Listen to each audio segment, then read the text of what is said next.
My uncle called me a burden at dinner, and I understood why I learned to survive quietly. I didn't even hear the first half of what he said because the room was too loud. Forks scraping, my aunt's laugh ringing sharp, the kettle screaming on the stove like it was panicking for me. But I heard the word burden like it was dropped directly into my lap. Uncle Ray leaned back in his chair, one elbow hooked over the armrest like he owned the place, and he pointed his butter knife at me, without looking guilty, without looking unsure, without looking like a man who was about to hurt someone. "I'm just saying," he went on, voice thick with wine and righteousness, "we've all carried her long enough. At some point, she has to stop being a burden." The table quieted in that specific way it always does when someone says something cruel and everyone has to decide whether they'll pretend it was a joke or acknowledge it as violence. My cheeks went hot, then cold. I felt my tongue pressed to the roof of my mouth, useless, like my body had already chosen the safest setting, silence. For a second, I thought my mom would interrupt him. I actually waited for it, like a reflex that has never once paid off. Mom's hands froze around the serving spoon. Dad's eyes dropped to his plate so fast, it was almost comical. My cousin Talia made a small noise, like she inhaled wrong. Someone at the far end of the table did a quick, awkward laugh that sounded like a cough. Uncle Ray took that as permission and kept going. "I mean, come on," he said, shaking his head like he was the exhausted one. "It's always something. The job, the stress, the feelings, the drama. We're trying to have a nice dinner, and we have to tiptoe because she might, what? Go cry in the bathroom." He grinned like he'd delivered a killer line. I stared at the condensation sliding down my water glass because it was easier than looking at the faces that were deciding in real time whether I deserved defending.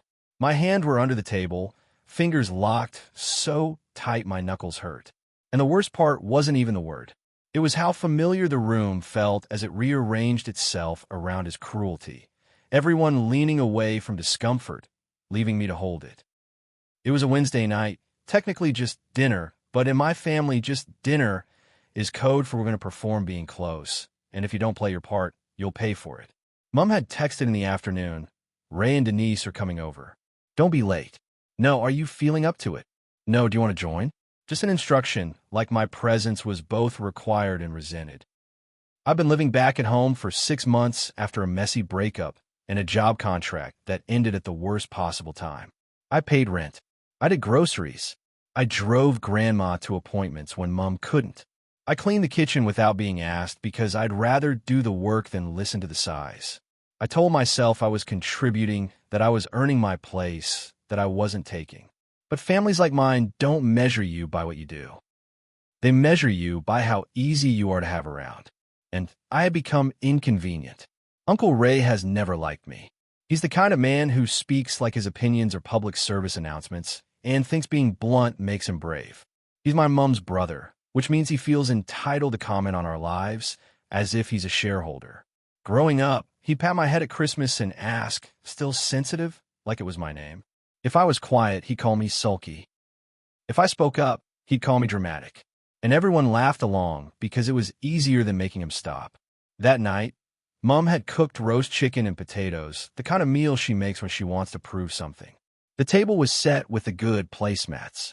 Candles were lit, even though the room was already warm. Dad carved the chicken like it mattered, shoulders tense, jaw tight, as if food could hold the family together if he did it perfectly.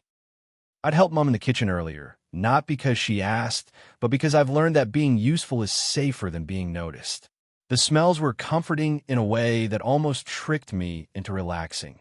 Garlic, rosemary, butter. The house felt almost normal. Then Uncle Ray arrived with his booming voice and his opinionated laugh, and my body did that old thing, tightening before anything even happened, bracing like it could predict the bruise. The conversation started polite. Work, weather, my cousin's new car. Uncle Ray talked about his golf buddy's idiot son who still lives at home. He said it with that mocking tone, and I felt my stomach flip because I knew where it was going. Mom glanced at me once, quick, like a warning not to react. Dad said, "Pass the salt," to nobody in particular, just trying to keep things moving. I try to keep my face neutral, like a blank wall. Then Uncle Ray turned his attention fully toward me, like he'd saved the real entertainment for later.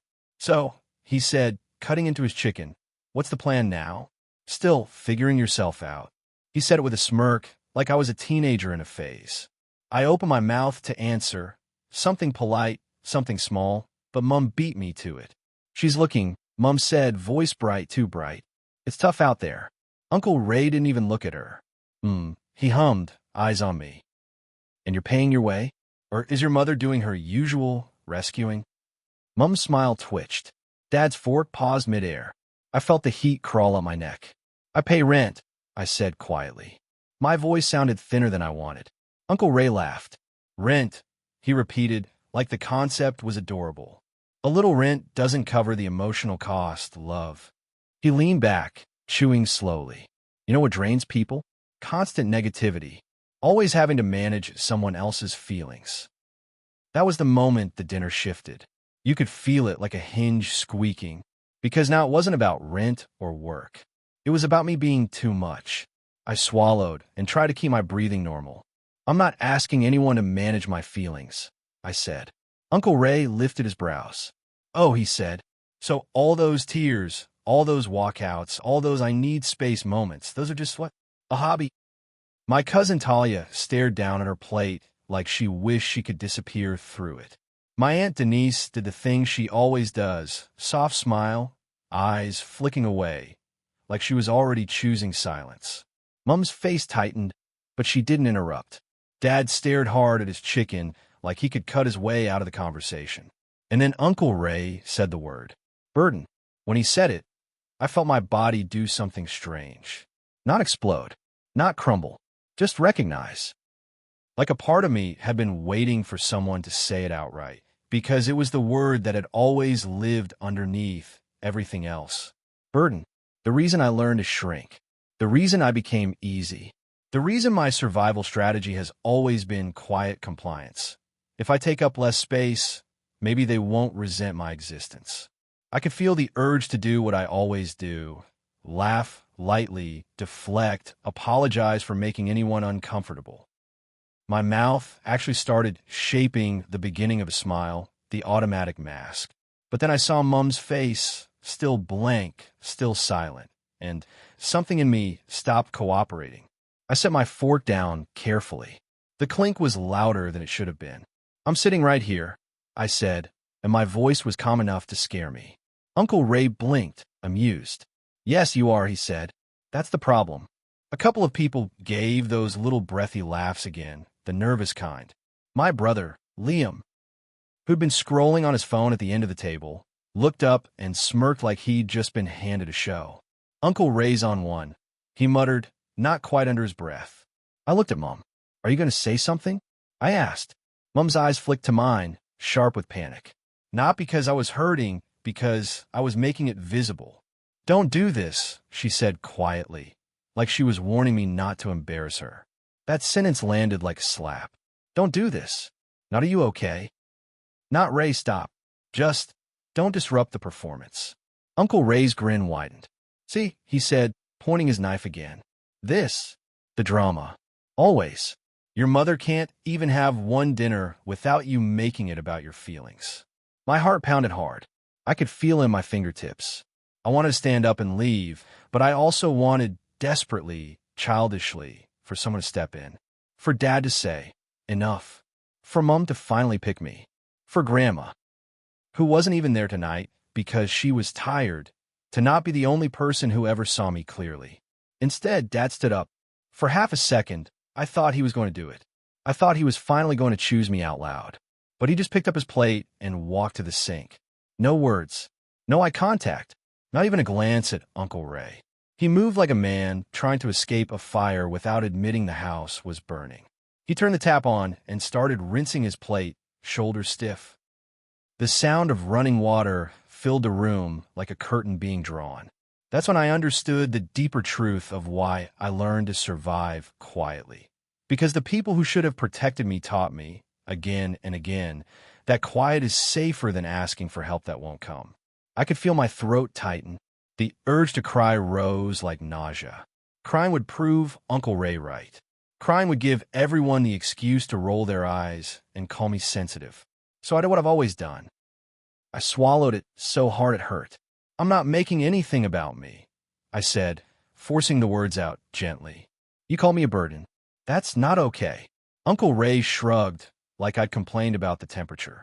Truth hurts, he said. You've been coddled your whole life. Someone has to say it. Mom made a sound, a small, frustrated exhale. Ray, she said, finally, and my chest lifted with a tiny spark of hope. But then she ruined it by turning to me instead. Just ignore him, she said. You know how he is. Ignore him. Ignore the knife. Ignore the way your family just watched someone dehumanize you at the table and did nothing. Ignore the pattern that's been shaping your nervous system since childhood. I stared at Mom. That's not a solution, I said quietly. Mom's eyes flashed. Don't start, she hissed. Uncle Ray leaned forward, delighted. Oh, let her start, he said. Maybe she'll finally hear herself. Liam laughed. This is awkward, he said, like I was the one who made it awkward. I pushed my chair back slowly. The legs scraped the floor, and the sound made everyone flinch, like my movement was loud in a way my emotions weren't allowed to be. Mom's face tightened. Sit down, she snapped. We're not doing this. Dad kept rinsing his plate. The water ran. He didn't turn around. My hands were shaking, but my voice stayed steady. I'm leaving the table, I said. Because I'm not going to sit here while someone calls me a burden and everyone pretends it's normal. Aunt Denise finally spoke, soft and useless. Let's all just calm down, she said, eyes wide, palms raised slightly like a hostage negotiator. Uncle Ray laughed. See, he said, there it is. She storms off, and then we all have to tiptoe around her mood. Mom stood up, so fast her chair bumped the wall. You always do this, she snapped at me. You always ruin everything. Can you not just be normal for one night? There was the familiar gut punch. My pain translated into inconvenience. My dignity translated into drama. My boundary translated into attack on the family. Istirteher. Normal, I repeated softly. You mean silent. Mom's mouth opened, then closed. I grabbed my phone and my keys from the counter with fingers that felt numb. My body was buzzing so hard, I felt like I might float out of my skin. As I walked toward the hallway, I heard Uncle Ray say, Good. Let her go. She needs to learn. And then behind me, Dad finally spoke, quiet without turning around. That's enough, Ray. My steps froze for a second. My heart squeezed. Uncle Ray scoffed. Oh, here we go. You two now. Dad's voice was still low. Just stop, he said. You've said what you wanted. It wasn't a full defense. It wasn't don't call my child a burden. It wasn't get out of my house. It was the smallest version of resistance, offered too late, with his back still turned. And somehow, that made it worse. Because it proved he could say something, he just couldn't do it when it mattered most.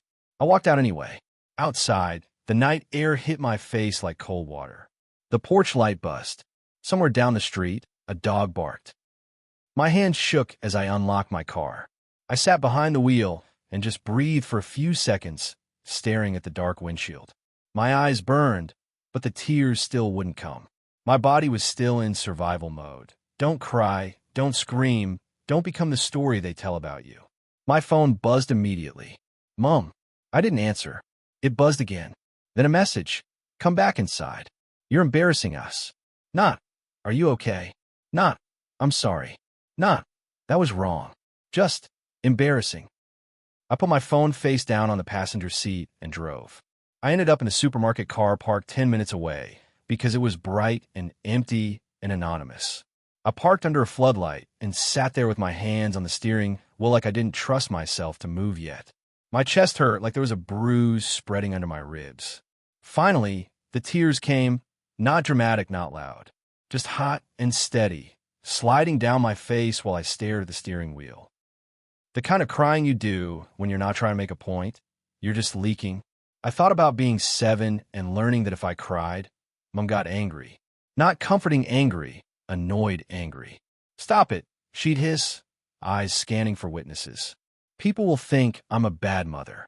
I thought about being 12 and hearing Uncle Ray tell my dad at a barbecue, she's a bit much, isn't she? And Dad laughing like it was nothing.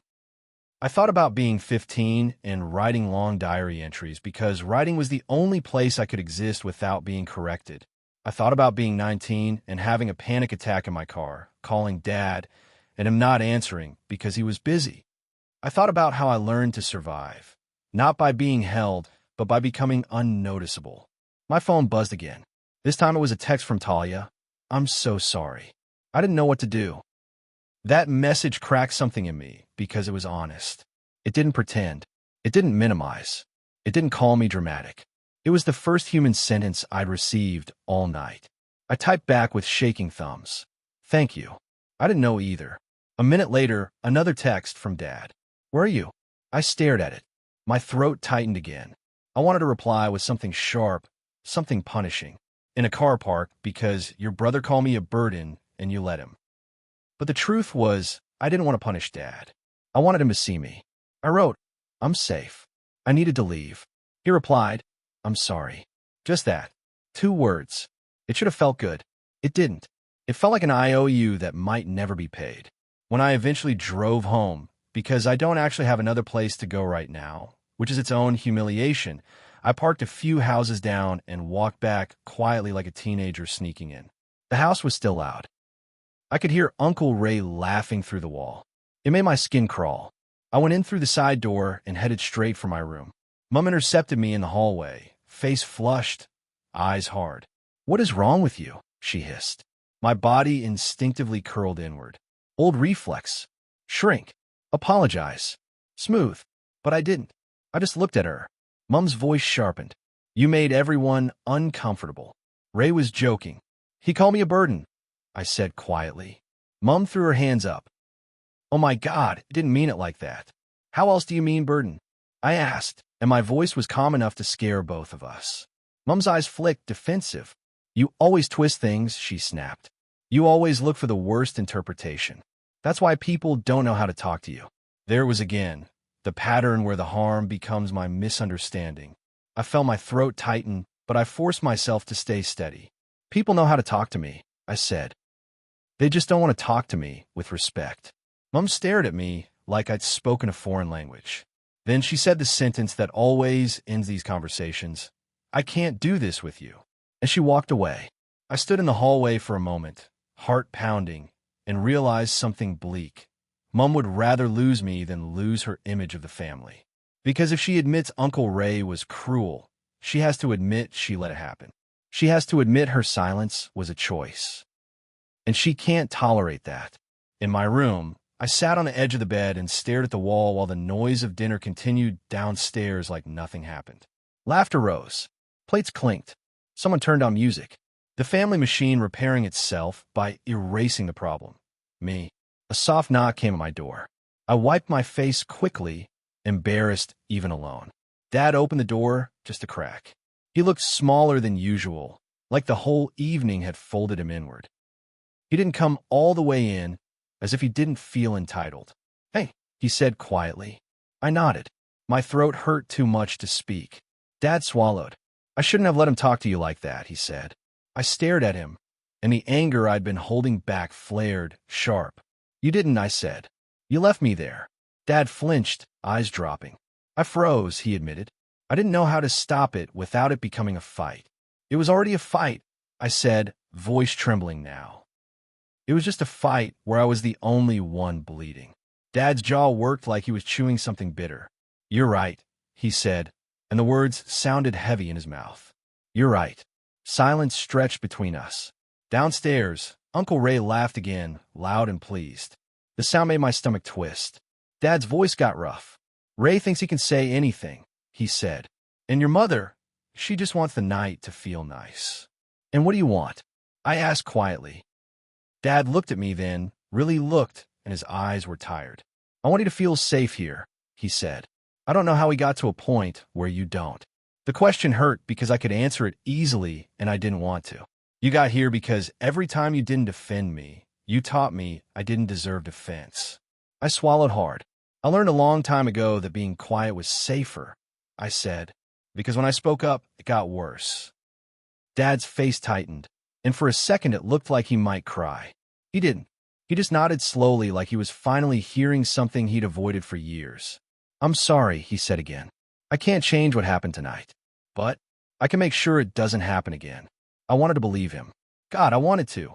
The little kid in me still wants a parent to choose her out loud. But the adult in me was tired of promises that evaporate the moment the room gets tense. "I don't know what I need," I admitted. "I just know I can't keep doing this." Dad nodded. "Okay," he said softly. "Then don't." He hesitated at the door, then added, "If you want, you can stay at your nan's this weekend. I'll take you, just to get space." That surprised me. Not because it was grand, but because it was practical. It sounded like action, not mood management. I nodded slowly. "Okay," I whispered.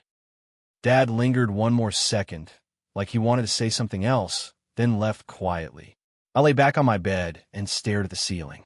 My body still buzzed with adrenaline, like it hadn't caught up to the fact that the danger was over. I kept hearing Uncle Ray's voice. Burden. I kept seeing everyone's faces when he said it.